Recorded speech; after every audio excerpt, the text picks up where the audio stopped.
किसी का जवान बेटा मर जाए, छोटा बच्चा मर जाए, माए खिलौने निकाल लाती हैं, ओढ़नी इधर गई, कपड़ा इधर गया, सर सीना पीट रही हैं, गरीबान चाक कर बेटा चला गया, ये खिलौने से कौन खेलेगा, रोती हैं, चीखती हैं, चिल्लाती हैं, गरीबान चाक करती हैं, बाल नोचती हैं, वह नया हतू मेरी उम्मत नौहा और मातम करना भी नहीं छोड़ेगी, जबकि ये हराम है। तो ये चार चीजें नहीं छोड़ेगी। तो वल हस्द, चार चीजें देखकर शादी करते हैं लोग लड़की के अंदर। लिमाल, यहां पहली चीज क्या देखी जाती है, माल। दूसरी चीज क्या देखी जाती है, हसब व नसब, वल हस्ब, हस्ब व नसब। और तीसरी चीज लड़की की क्या देखी जाती है, वल जमालिहा, खूबसूरती। खूबसूरत कितनी है, खूबसूरती देखकर शादी करते हैं। तीन चीजें। और चौथी चीज की तरफ अल्लाह के नबी इशारा कर रहे हैं, वलिदीनिहा, दीनदारी देखकर भी शादी की जाती है। चार चीजें बताने के बाद आपने फरमाया फज़फर बिज़ातिद्दीन, ओ लोगों दीनदारी को तरजीह दो, ओ लोगों दीनदार लड़की को अव्वलियत दो, फौकियत दो, उसी को दर्जा दो। यानी ये तीन चीजें मत देखो। हाँ, किसी में चारों चीजें पाई जाए तो बहुत अच्छी बात है, लेकिन तरजीह किसको दो। ये नहीं कहा कि खूबसूरती मत देखो, ये नहीं कहा कि हस्ब व नसब मत, ठीक है देखो, लेकिन अगर किसी के अंदर हस्ब व नसब नहीं है, अगर किसी के अंदर है आप खूबसूरती नहीं है, अगर किसी के अंदर लिमाल, क्या क्या कहा, माल और दौलत नहीं है, देने की ताकत नहीं है, लेकिन अगर कोई लड़की दीनदार है तो फिर तीन चीजें मत देखो, दीनदारी देखो और दीनदारी को मायार बनाओ। और इसी दीनदारी को देख कर अपने बेटे का निकाह उस बेटी के साथ, उस लड़की के साथ कर दो। लड़की के अंदर दीनदारी देखो, बस पर बिज़ातिद्दीन, दीन को तरजीह दो। हजरत उमर फारूक का वो मशहूर वाक़या आपको मालूम होगा। हजरत उमर फारूक रात की तारीकी में गश्त कर रहे हैं, रात के अंधेरे में निकल कर जा रहे हैं, देखते हैं कि किसके घर में चूल्हा जला, किसके घर में चूल्हा नहीं जला। हजरत उमर फारूक रात में एक घर के पास से गुजरे जहां एक बूढ़ी औरत की आवाज आ रही थी, और वो बूढ़ी औरत जोर जोर से कह रही थी अपनी बेटी से कि बेटी उठो, बेटी उठो, अंधेरा है, इस अंधेरे का फायदा उठाओ। हम लोग दूध का बिजनेस करते हैं, दूध बेचते हैं, इसलिए दूध में पानी मिला दो, बेटी उठो, दूध में पानी मिला दो। वो बेटी उठती है और जोर से अपनी माँ से कह रही है कि माँ, मैं दूध में पानी नहीं मिलाऊंगी। हजरत उमर ने मुनादी की है, उमर फारूक का ऐलान हुआ है, अमीरुल मोमिनीन ने ऐलान जारी करवाया है, अगर दूध में पानी मिला हुआ किसी के यहाँ मिलता है तो ऐसे शख्स को कड़ी से कड़ी सजा दी जाएगी। माँ कहती है बेटी, उमर थोड़ी देख रहे हैं, इस रात के अंधेरे में उमर को क्या पता, तो दूध में पानी मिला, मुझे तेरी शादी कराना है, तेरे लिए अच्छा लड़का देखना है, हमारे पास गरीबी और गुर्बत की वजह से हम तेरे हाथ पीले नहीं कर पा रहे हैं, मुझे तेरा रिश्ता भी तो करना है, इसलिए इस काम के अलावा कोई और काम भी तो नहीं है हमारे पास।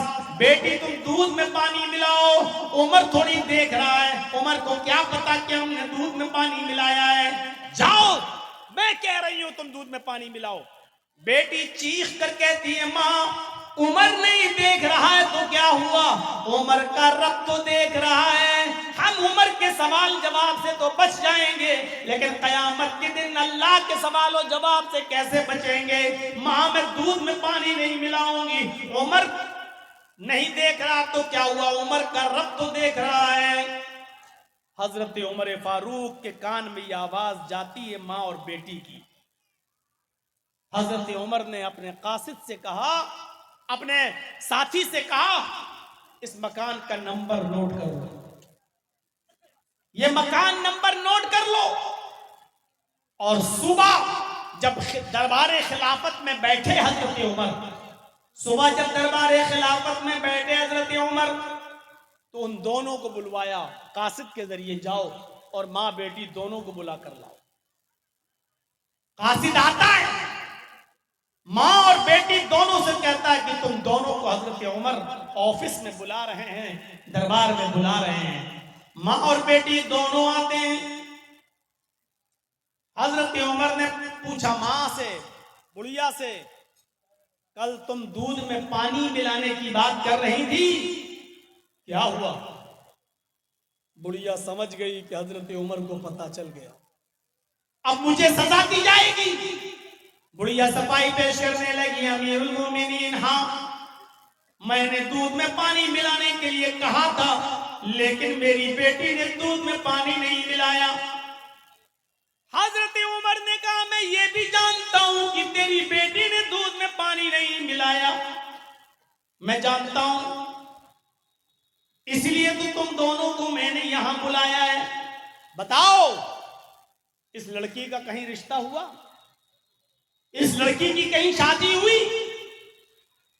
कहा नहीं अमीरुल मोमिनीन, मुझ जैसे गरीब लोगों को रिश्ता कहां मिलता है, गरीबी ने मजबूर कर दिया, इसलिए अभी इस लड़की का रिश्ता नहीं कर पाई, कर दूंगी जल्दी। हजरत उमर फारूक ने कहा कि तुम्हें रिश्ता देखने की जरूरत नहीं है, मेरा बेटा खाली है और मैं अपने बेटे के लिए तुम्हारी बेटी का हाथ मांग रहा हूं, इसलिए नहीं कि तुम गरीब हो, बल्कि सिर्फ इसलिए कि तेरी बेटी से शादी अपने बेटे के साथ मैं इसलिए कर रहा हूं क्योंकि तेरी बेटी दीनदार है। ये उम्र से नहीं, उम्र के रब से डरती है। ये उम्र से नहीं, उम्र के रब से डरती है। और मैं यही चाहता हूं कि लोग उम्र से नहीं, उम्र के रब से डरने वाले बन जाएं। तेरी बेटी को उम्र का खौफ नहीं है, उम्र के रब का खौफ है, इसलिए मेरी बहू बनने के लायक है, मेरे बेटे की बीवी बनने के लायक है। मैंने अपने बेटे के लिए तेरी बेटी को पसंद किया है। कहने लगी मजाक मत करो अमीरुल मोमिनीन। हजरत उमर ने कहा नहीं, मैं मजाक नहीं कर रहा हूं, मुझे दीनदार लड़की की जरूरत है, जो दीनदारी मैंने तुम्हारी बेटी के अंदर देखी है। हजरत उमर ने अपने बेटे का निकाह उस लड़की के साथ कर दिया। गौर कीजिए, ना हस्बो नसब देखा, ना माल देखा, ना हुस्नो जमाल देखा, खूबसूरती देखी, कुछ नहीं देखा, सिर्फ ये देखा कि वो लड़की उम्र से नहीं, उम्र के रब से डरती है, दीनदार है, अल्लाह वाली है, नेक है। हजरत उमर ने अपने बेटे का निकाह उस लड़की के साथ कर दिया। अंदाजा लगा सकते हैं आप, खैर और बरकत आए कहां से आज हमारे घरों में। हमने दीनदारी को मायार बनाना छोड़ दिया है। ये तो लड़के वालों को हुक्म है कि लड़की के अंदर दीनदारी देखो। अब एक हदीस में आपके सामने पढ़ने जा रहा हूं, जिसमें अल्लाह के नबी सल्लल्लाहु अलैहि वसल्लम लड़कियों वालों से कह रहे हैं, आए लड़कियों वालों, तुम्हारे पास जब कोई दीनदार लड़के का पैगाम आए तो उस पैगाम को तुम रायगा और बेकार न जाने देना। तुम्हें भी दीनदार लड़के के साथ अपनी बेटी का निकाह करना है। इज़ा ख़तब इलैकुम मन तरज़ौना दीनहु व खुलुक़हु, इज़ा ख़तब इलैकुम मन तरज़ौना दीनहु व खुलुक़हु फ़ज़व्विजूहु इल्ला तफ़अलूहु तकुन फ़ितनतुन फ़िल अर्ज़ि व फ़सादुन अरीज़। ये है वो हदीस, अल्लाह के नबी जनाब मोहम्मद रसूलुल्लाह सल्लल्लाहु अलैहि वसल्लम ने लड़कियों के माँ बाप से फरमाया, लड़कियों के माँ बाप को हुक्म दिया, आए लड़कियों वालों, आए लड़कियों के वली, आए लड़कियों के सरपरस्तों, आए लड़कियों के माँ बाप, जब तुम्हारे पास तुम्हारी बेटी के लिए, तुम्हारी बेटी से रिश्ते के लिए किसी लड़के का पैगाम तुम्हारे घर पे आए और वो लड़का दीनदार हो और वो लड़का बाखलाक हो, हैं, बाखलाक हो, तरज़ौना दीनहु व खुलुकहु, उस लड़के का दीन और उसका अखलाक तुम्हें पसंद आ जाए, यानी उस लड़के की दीनदारी में तुम्हें कोई शिकायत नजर ना आए, उस लड़के के नेक होने में और बाखलाक होने में तुम्हें कोई कमी नजर ना आए, तो आए लड़कियों वालों, अपनी बेटी का निकाह उस लड़के के साथ कर दो। उसका पैगाम अपने घर से खाली मत जाने देना, उस लड़के का पैगाम अपने घर से खाली मत लौटाना, उसके इरादे को मत तोड़ना, उसके पैगाम को मत लौटाना। हस्ब नसब देखते हुए, अपनी स्टैंडर्ड देखते हुए उस दीनदार लड़के के साथ अपनी बेटी का रिश्ता ठुकरा मत देना, अपनी बेटी का निकाह उस लड़के के साथ कर देना। फज़व्विजूहु, अपनी बेटी का निकाह उसके साथ कर देना। और फिर वार्निंग दी, केयरफुल किया, इल्ला तफ़अलूहु तकुन फितनतुन फिल अर्ज़ व फ़सादुन अरीज़।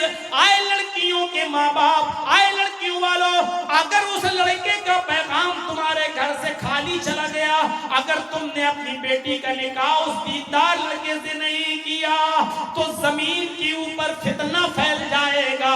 तकुन फितनतुन फिल अर्ज़, जमीन पर फितना फैलेगा, व फ़सादुन अरीज़, और लंबा चौड़ा फसाद बर्पा हो जाएगा। यानी दीनदार लड़के तुम्हें नहीं मिलेंगे, तो बदकिरदार बदकमाश लड़कों से जब तुम अपनी लड़कियों का निकाह करोगे, तो जमीन में फितने देखोगे, तलाक के फितने और फसाद तुम जमीन के ऊपर देखोगे। इसलिए दीनदार लड़के का पैगाम अगर तुम्हारी बेटी के साथ तुम्हारे घर पे आ जाए, तो तुम्हें उसको नाउम्मीद नहीं लौटाना है, उसको हर हाल में तुम्हें अपनी बेटी का निकाह उस लड़के के साथ कर देना। लीजिए साहब, कितना जबरदस्त हुक्म है लड़कियों वालों को। अब साहब कहोगे हाँ लड़का तो नेक है, नमाजी है, ताज्जुद गुजार है, बहुत अच्छा है, अखलाक भी अच्छा है, लेकिन मेरे स्टेटस का नहीं है। मेरी लड़की इतनी पढ़ी लिखी, उस आदमी के साथ निकाह करेंगे, इसके साथ गरीब है, हम इसके साथ निकाह नहीं कर सकते। अगर उस लड़के की दीनदारी तुम्हारी समझ में आ रही है, अगर उस लड़के का अखलाक तुम्हारी समझ में आ रहा है, तो उसका पैगाम लौटाने का कोई हक नहीं है। इल्ला तफ़अलूहु तकुन फितनतुन फिल अर्ज़, अगर तुमने ऐसा न किया और पैगाम लौटा दिया, अपनी बेटी का निकाह उसके साथ नहीं किया, तो जमीन में फितना फैल जाएगा, तो फसादुन अरीज़, और लंबा चौड़ा फसाद होगा।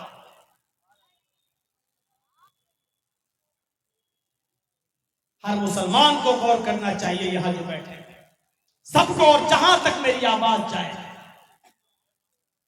क्या हम तो चाहते हैं कि जहेज न दें मेरी बेटी, लेकिन बेटी वाला क्या ये भी चाहता है कि दीनदार लड़का मिल जाए, हमें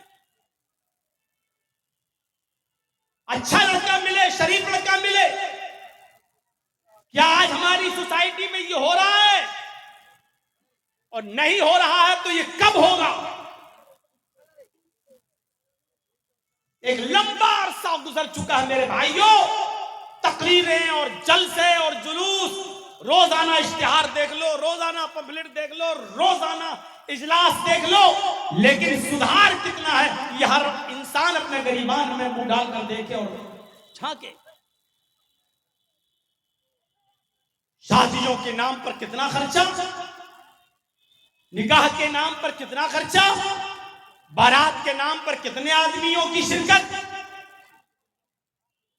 इन्ना आज़मन निकाही बरकतन आइसरुहा मऊनतन, अल्लाह के नबी सल्लल्लाहु अलैहि वसल्लम फरमाते हैं कि सबसे ज्यादा बाबरकत निकाह तो वो होता है, इन्ना आज़मन निकाही बरकतन, बरकत के एतबार से सबसे अच्छा निकाह और सबसे बड़ा निकाह तो वो है, सबसे ज्यादा बाबरकत निकाह तो वो है आइसरुहा मऊनतन, जिसके अंदर खर्चा सबसे ज्यादा कम हो, जिसके अंदर खर्च सबसे ज्यादा कम हो, वो सबसे बड़ा बाबरकत निकाह माना जाता है, सबसे अच्छा निकाह माना जाता है शरीयत के अंदर। लेकिन आज हमारे समाज और सोसाइटी में ये देखा जाता है कि उसने अपनी बेटी की शादी में कितना खर्च किया, उसने अपने बेटे की शादी में कितना खर्च किया।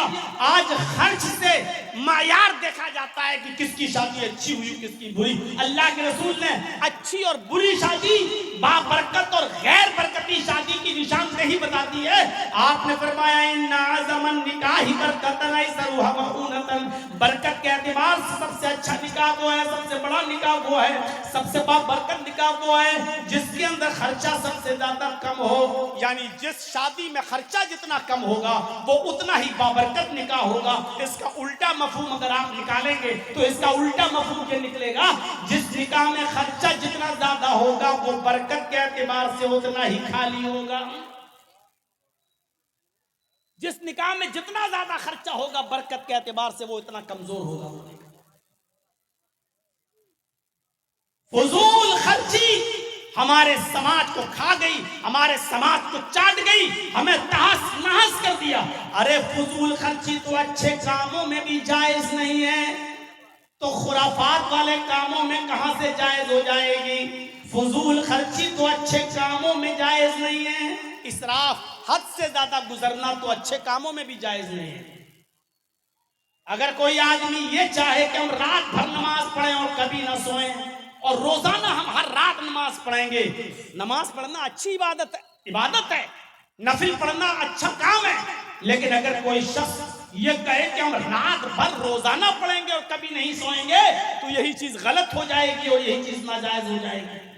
आपको मालूम होना चाहिए हजरत काब इब्ने मालिक रज़ी अल्लाह ताला अन्हु की जब तौबा कबूल होती है, वो जो ग़ज़वा तबूक में शामिल नहीं हो सके थे, किसी वजह से सुस्ती की वजह से नहीं जा सके। अंदाजा लगा सकते हैं आप काब इब्ने मालिक, अल्लाह के रसूल सल्लल्लाहु अलैहि वसल्लम को हुक्म होता काब इब्ने मालिक का बाइकाट करो, उनका बाइकाट कर दिया जाता है। 2 महीने तक उनका बाइकाट रहता, 50 दिन तक उनका बाइकाट रहता है। फिर एक दौर आता है कि मस्जिद से भी उनको हुक्म दिया जाता है कि आप मस्जिद में भी नहीं आएंगे। लोगों को हुक्म दिया जाता है कि कोई भी आदमी सलाम का जवाब नहीं देगा, काब इब्ने मालिक से मुसाफा नहीं करेगा, हाथ नहीं मिलाएगा। काब इब्ने मालिक के ऊपर क्या गुजर रही थी। फिर एक दिन आता है इन 50 दिनों में कि काब इब्ने मालिक को हुक्म होता है कि अपनी बीवी से अलग हो जाओ। कहने लगे अल्लाह के नबी क्या मैं अपनी बीवी को तलाक दे दूं? फरमाया नहीं, तलाक मत दो, बस अपनी बीवी से खिदमत न लो, अपनी बीवी को से अलग रहो। न पानी मंगवा सकते हो, न खाना अपने पास मंगवा सकते हो, आप अपनी बीवी से भी बात नहीं कर सकते हो। उन्होंने अपनी बीवी को अपने मायके भेज दिया। 50 दिन इन हालत में गुजरता है। हजरत काब इब्ने मालिक कहते हैं कि मेरे लिए ये 50 दिन इतनी मुश्किल से गुजरे कि मैं सोचता था जमीन फट जाए, मैं इसके अंदर धस जाऊं, मैं जिंदा क्यों। कभी मैं किसी से सलाम करता था तो कोई मेरे सलाम का जवाब भी नहीं देता था, क्योंकि अल्लाह के नबी सल्लल्लाहु अलैहि वसल्लम ने लोगों को मना कर दिया था। 50 दिन के बाद उनकी तौबा कबूल होती है और अल्लाह ताला ने वही नाजिल की। अल्लाह के नबी को बता दिया कि अल्लाह ने काब इब्ने मालिक की तौबा को कबूल कर लिया। उनको मस्जिद में बुलाइए और आप भी उनसे मुसाफा कीजिए, उनसे मुआनका कीजिए और लोगों को भी उनसे मिलने दीजिए। अल्लाह ताला ने उनकी इस गलती को माफ कर दिया। जो ग़ज़वा तबूक में वो नहीं जा सके थे, अल्लाह ने उनके इस गलती को माफ कर दिया, आप भी माफ कर दीजिए। एक कासिद आता है और काब इब्ने मालिक से कहता है काब अल्लाह के नबी ने आपको बुलाया है, मस्जिद के अंदर मौजूद है, नबी अकरम ने आपको बुलाया है, अल्लाह ताला ने आपकी तौबा को कबूल कर लिया। हजरत काब कहते हैं कि उससे बड़ा खुशी का दिन मेरे लिए कोई दिन नहीं था। दौड़ते हुए मस्जिद के अंदर आए, अल्लाह के नबी जनाब मोहम्मद रसूलुल्लाह से मुसाफा किया, आपसे मुआनका किया, आपके गले लग गए। मारे खुशी में कहने लगे अय अल्लाह के नबी आज मैं इतना खुश हूँ, इतना खुश हूँ कि दिल करता है कि अपना सारा का सारा माल सदका कर दूं। सदका करना कितनी बड़ी इबादत है, सदका करना कितना अच्छा काम है, सदका करना कितना अच्छा काम है। लेकिन अल्लाह के नबी सल्लल्लाहु अलैहि वसल्लम ने फरमाया अमसिक अलैका बाज़ मालिक, आए काब इब्ने मालिक तुम अपना सारा का सारा माल सदका नहीं कर सकते हो, सारा का सारा माल अल्लाह की राह में खैरात नहीं कर सकते हो। अपने पास कुछ माल रोक लो ताकि तुम दूसरों के सामने हाथ न फैलाते फिरो, तुम दूसरों के सामने भीख न मांगते फिरो। हजरत काब इब्ने मालिक कहते हैं, जब मेरी तौबा कबूल हुई तो मैंने अल्लाह के रसूल से कहा, आज मैं इतना खुश हूं कि मैं अपना सारा का सारा माल अल्लाह की राह में सदका करना चाहता हूं। सदका करना अच्छा काम, लेकिन अल्लाह के नबी ने यहां पर भी उनको रोक दिया और फरमाया कि सारा का सारा माल सदका नहीं कर सकते। यानी तुम फकीर बन जाओगे, मोहताज बन जाओगे। जब अच्छे काम में फजूल खर्ची जायज नहीं है, अच्छे काम के अंदर इसराफ जायज नहीं है, तो शादियों में, ब्याह के अंदर और दीगर नाजायज कामों के अंदर फजूल खर्ची करना कहां से जायज हो जाएगा। हम अपने मुआशरे पर नजर डालें, हम अपने समाज पर नजर डालें, हम अपनी सोसाइटी पर नजर डालें, हम बुरे कामों में फजूल खर्ची कर रहे हैं, जबकि इसराफ फजूल खर्ची तो अच्छे कामों में भी जायज नहीं। साद इब्ने अबी वक्कास का मामला सुना होगा, और न सुना हो तो सुनिए। साद इब्ने अबी वक्कास की एक ही बेटी थी, साद इब्ने अबी वक्कास की एक ही बेटी थी, बीमार हो गए। अल्लाह के नबी उनकी अयादत के लिए उनके घर पहुंचे। जब अल्लाह के नबी साद इब्ने अबी वक्कास से उनके मिलने के लिए, अयादत के लिए उनके घर पहुंचे, तो वो बड़े खुश हुए साद इब्ने अबी वक्कास, और कहने लगे, अल्लाह के नबी सल्लल्लाहु अलैहि वसल्लम, मेरी एक ही बेटी है और अल्लाह का शुक्र है कि अल्लाह ने मुझे बहुत माल से नवाजा है, अल्लाह ने मुझे बहुत दौलत से नवाजा है, मेरे पास किसी चीज की कमी नहीं है, इसलिए मैं अपना सारे के सारे माल की वसीयत करना चाहता हूँ। क्या मैं अपने सारे माल की वसीयत कर दूं? अल्लाह के नबी सल्लल्लाहु अलैहि वसल्लम ने फरमाया, नहीं, आए साद, तुम्हारे लिए अपना सारा का सारा माल की वसीयत करना जायज नहीं है। तुम अपना सारा का सारा माल सदका और खैरात नहीं कर सकते हो, उसकी वसीयत नहीं कर सकते हो। हजरत साद इब्ने अबी वक्कास ने फरमाया, आए अल्लाह के नबी, 2/3 की, 2/3 की, 2/3 अपने माल का 3 हिस्सा कर लें और 2 हिस्से की वसीयत कर दूं। अल्लाह के नबी ने फरमाया, आए साद, तुम 2/3 की भी वसीयत नहीं कर सकते हो। कहा अल्लाह के नबी, फिर आधा माल, यानी हमारे पास जितना माल है, आधा माल मैं सदका और खैरात कर दूं, आधे माल की मैं वसीयत कर दूं और आधा अल्लाह की राह में दे दूं। अल्लाह के नबी सल्लल्लाहु अलैहि वसल्लम फरमाते हैं, साद इब्ने अबी वक्कास, तुम आधे माल की भी वसीयत नहीं कर सकते हो, आधा भी नहीं, ऐसा करना भी तुम्हारे लिए जायज नहीं होगा। तब हजरत साद इब्ने अबी वक्कास ने फरमाया, ऐ अल्लाह के नबी, क्या 1/3 की, 1/3 की वसीयत कर दूं? यानी मेरे पास जो माल है 1/3 को अल्लाह की राह में सदका कर दूं और 2/3 जो है वो हमारे अहल वयाल में, बीवी बच्चों में ये तकसीम हो जाएगा। यानी 1/3 की तो हम वसीयत कर सकते हैं। अल्लाह के नबी ने फरमाया, हाँ ऐसा आप 1/3 की, 1/3 की वसीयत तुम कर सकते हो, लेकिन ये भी ज्यादा है। 1/3 की वसीयत तुम कर सकते हो, लेकिन ये भी ज्यादा है। मेरे भाइयों, यहां से अंदाजा लगाइए, सदका और खैरात करना एक अच्छा काम है, दीनी काम है, गरीबों और मिस्कीनों में देना ये अच्छा काम है, दीनी काम है। लेकिन अल्लाह के नबी हजरत साद को सारा का सारा माल सदका नहीं करने दे रहे हैं, 2/3 भी नहीं करने दे रहे हैं, आधा माल भी सदका नहीं करने दे रहे हैं। जब 1/3 की इजाजत मांगी कि 1/3 की मैं वसीयत कर देता हूं और 2/3 मेरे इंतकाल के बाद मेरे वरसा में तकसीम होगा, तब अल्लाह के नबी ने फरमाया, हाँ ठीक है, 1/3 की वसीयत कर सकते हो, ये तुम्हारे लिए जायज है, लेकिन ये भी ज्यादा है। अब हम और आप अंदाजा लगाएं, सदका और खैरात एक अच्छा काम है, लेकिन फजूल खर्ची उसमें भी इसराफ ज्यादा जायज नहीं है। जब नेक और अच्छे काम में इसराफ जायज नहीं है तो कहां जायज है? कुरान की एक आयत और देखिए, वअलल मौलूदी लहू रिज़्क़ुहुन्ना व किस्वतुहुन्ना बिल मारूफ। यहां अंदाजा लगाइएगा, एक मर्द है, उसने अपनी बीवी को तलाक दे दी। जरा गौर से सुनिएगा मसला। मैं जानता हूं कि अब रात के 12 बजे के बाद बैठना लोगों का मुश्किल हो गया है, लेकिन आप बैठे हैं और मैं हूं, इसलिए ये रात के 2:30 और पौने 3 बजे तक ये बड़ी हिम्मत की बात है। थोड़ा सा टाइम मुझे और दीजिए, बड़ा एक जबरदस्त मसला बताने जा रहा हूं, गौर से सुनिएगा। एक मर्द है, उसने अपनी बीवी को तलाक दे दी। छोटा बच्चा है जो दूध पीता है। तलाक के बाद बीवी शौहर से अलग हो गई। बच्चा तो मर्द का माना जाता है, बेटा या बेटी जो भी है, बच्चा तो बाप का है, शरन बाप का है। अब यहां क्या कहा जा रहा है? मां से क्या कहा जा रहा है? औरत से, कि तुम्हारी गोद में तुम्हारे शौहर का बच्चा है, लेकिन बाप ने, शौहर ने तलाक दे दी है। औरत चाहे तो उस बच्चे को अपने शौहर की गोद में डाल दे, ले तेरा बच्चा तू संभाल, मैं जा रही हूं, तूने तो मुझे तलाक दे दी, फिर तेरा बच्चा मैं क्यों पालूं? जायज है, मां कह सकती है ये, क्योंकि बच्चा बाप का माना जाएगा।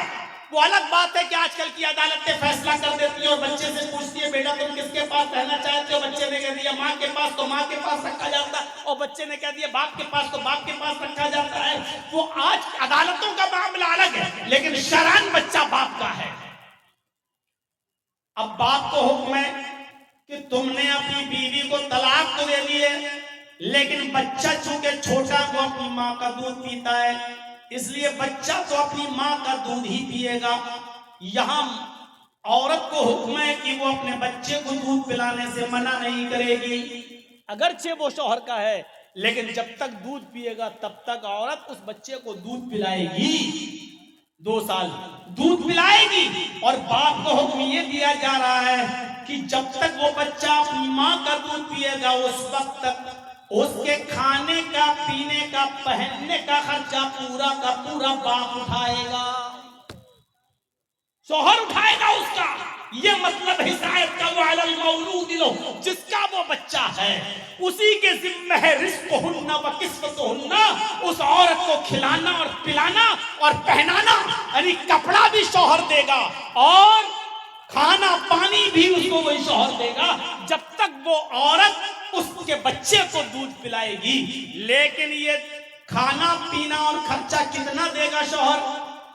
बिल मारूफ, समाज में जो चलन है, समाज में जो दस्तूर है, वो खर्चा देगा। अगर समाज में दाल चावल खाया जाता है तो दाल चावल खिलाएगा, ये नहीं कि दाल चावल चलता है और औरत कहेगी तेरे बच्चे को दूध पिला रही ना, बिरयानी दे हमें पूरे 2 साल तक, हम कोरमा खाएंगे 2 साल तक, हम नहीं। गौर कीजिए, इधर भी इसराफ और फजूल खर्ची से मना कर रहा है इस्लाम।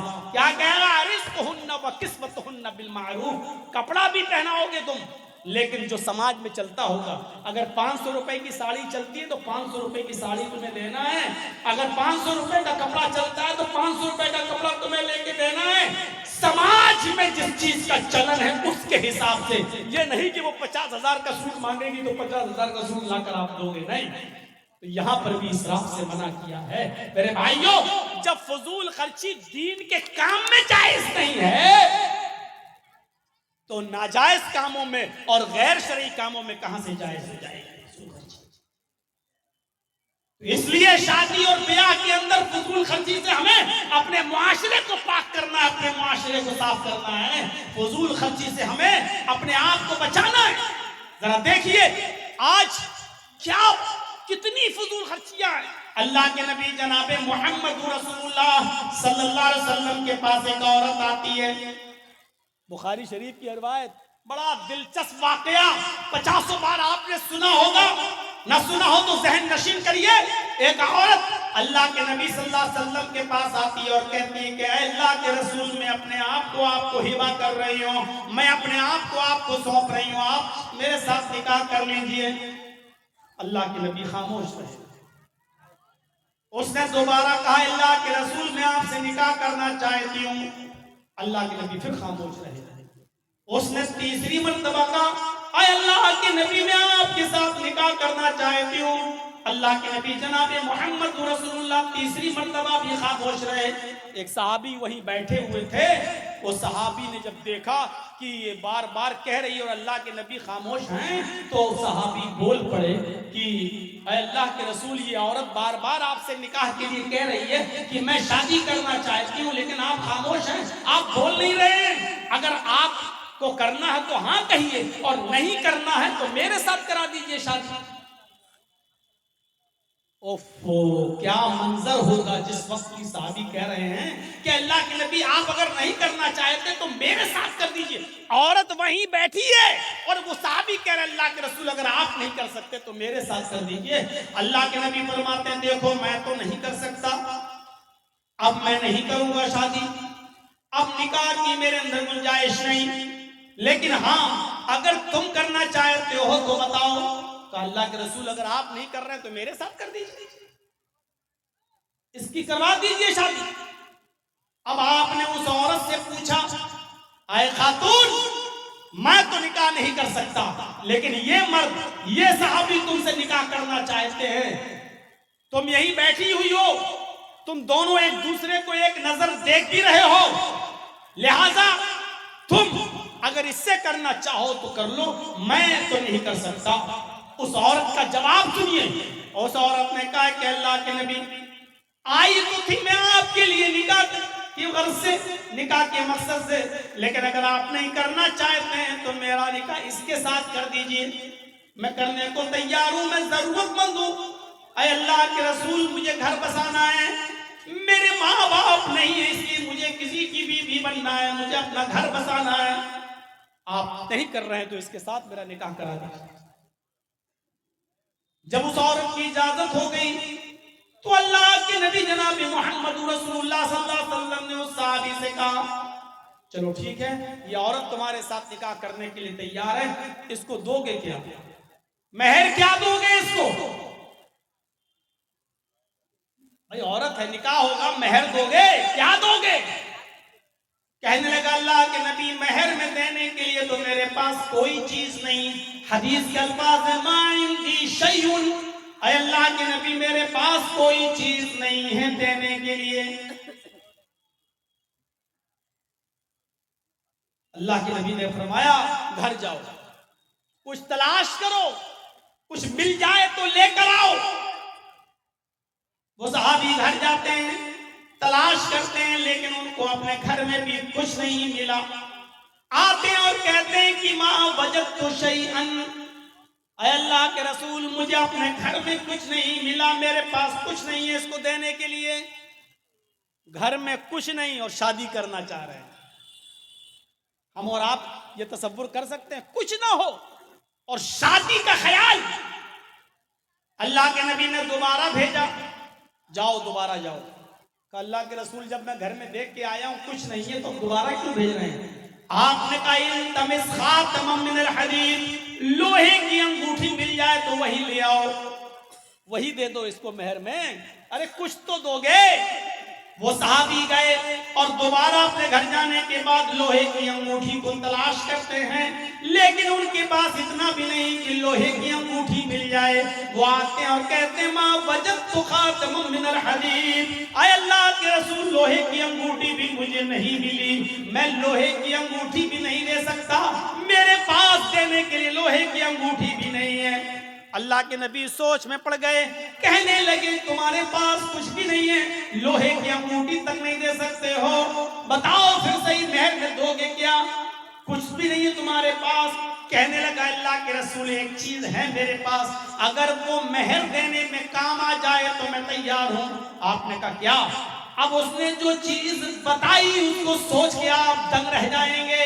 इंदी इज़ारुन, अल्लाह के रसूल, मेरे पास एक लुंगी है, एक लुंगी है, जब मैं सोता हूं तो उस लुंगी को पहन लेता हूं, जब मैं सोता हूं तो उस लुंगी को बांध लेता हूं।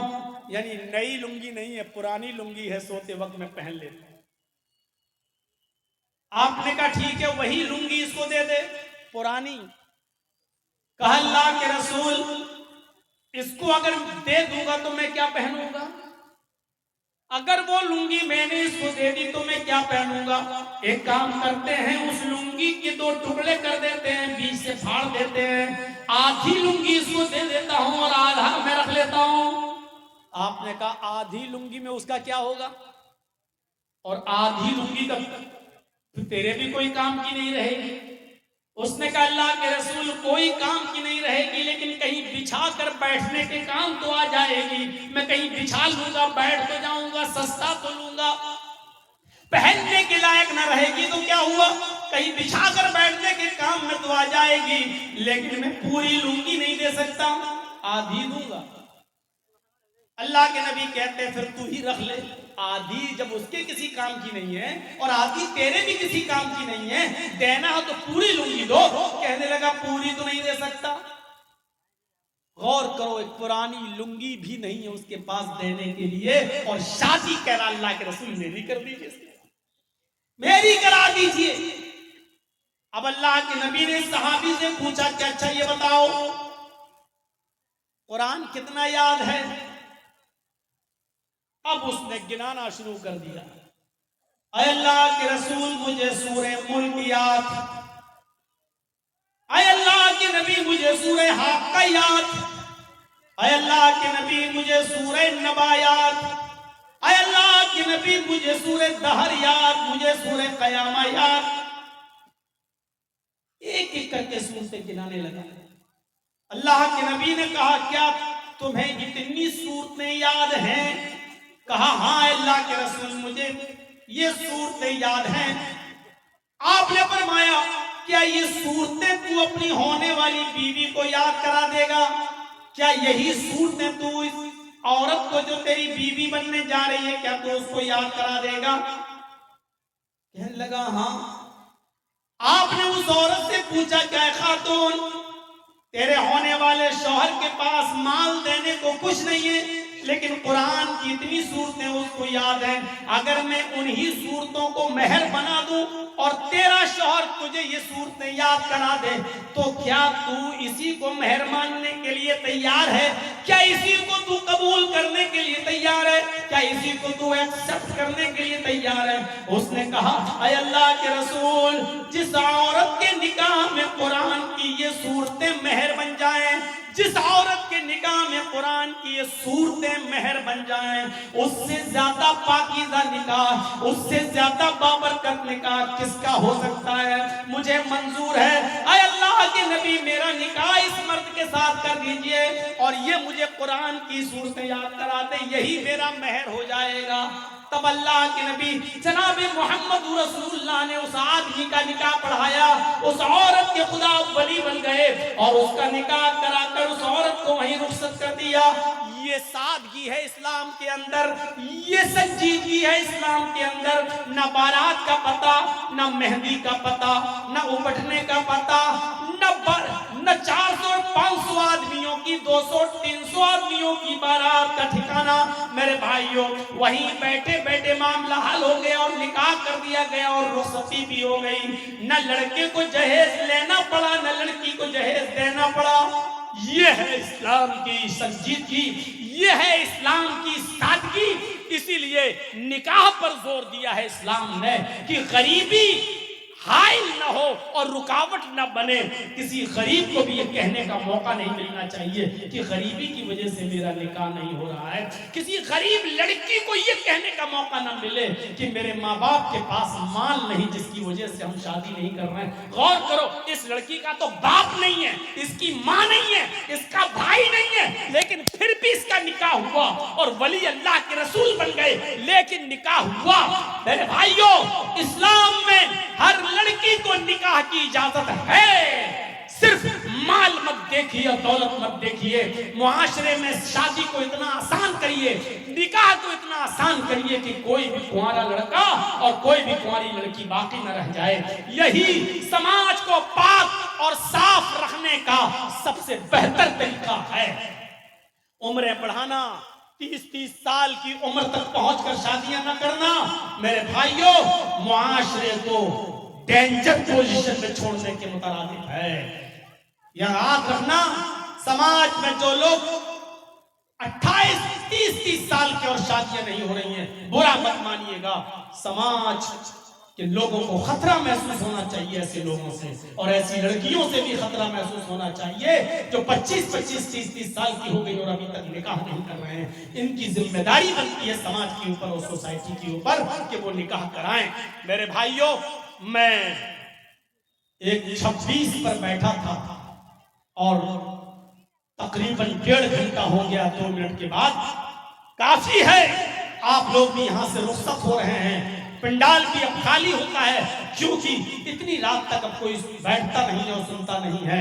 मैं 15 मिनट के लिए आपको वक्त देता हूँ स्टेज पर बैठकर, यानी तकरीबन 3 बज जाएगा, 3:15 तक, 3:10 तक मैं बैठूंगा। और आपसे गुजारिश है कि इस इदारे के लिए आपको जो ताउन करना है मेरे हाथ पर भी आप करते जाएं। आपने बहुत प्यार किया, दिया मेरे भाइयों की, इतने बरसों से अभी तक मुझे भूले नहीं हैं। 26, 27, 28 साल का जमाना गुजर गया और अब तक आप मुझे बराबर सुनते आ रहे हैं। अल्लाह ताला ये मोहब्बत बरकरार रखे। आप मेरे हाथ में क्या देते हैं, अपनी मोहब्बत को सबूत दीजिए। हम अल्लाह से दुआ करते हैं कि अल्लाह अमीन हमारी खताओं को माफ फरमा दे, हमारे गुनाहों को बख्श दे, हम जमीअ मुसलमानों पर रहम फरमा, इस इदारे को दिन दूनी और रात चौगनी तरक्की अता फरमा। बारिल्लाह हमारे नौजवान लड़कों के लिए शादियों में आसानियां पैदा फरमा दे, उनको दीनदार लड़कियां अता फरमा दे, और हमारी गरीब बच्चियों के लिए भी शादियों में आसानियां पैदा फरमा दे। ऐ अल्लाह उनको दीनदार रिश्ते अता फरमा दे।